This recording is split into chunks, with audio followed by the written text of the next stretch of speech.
Welcome to the Tech Egg. Don't get scrambled. Enjoy the video. In this video, I will show how to draw a Bentley Continental GT. Begin by lightly sketching the car's basic outline.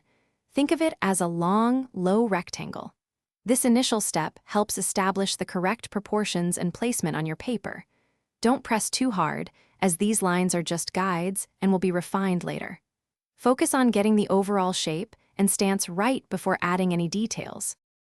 Now let's refine the body. Gently curve the roofline and the side panels, capturing the Bentley's elegant flow. Next, draw the wheels, making sure they are perfectly round and centered within their arches. The front wheels should be slightly turned for a dynamic look. Also, sketch the iconic matrix grille and the distinct headlight clusters.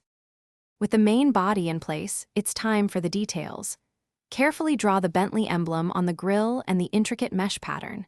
Add the sleek side mirrors and the flush door handles. Define the window shapes, paying attention to their angles. At the rear, sketch the distinctive taillights and the oval exhaust tips, giving the car its powerful presence.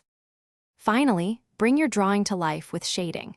Use varying pencil pressure to create shadows and highlights, emphasizing the car's curves and metallic surfaces. Darken the areas under the car and within the wheel wells for a grounded feel. Add reflections on the windows and bodywork to give it a realistic sheen. A few final touches will make your Bentley truly shine. Thanks for watching. Consider subscribing if I helped unscramble your problems.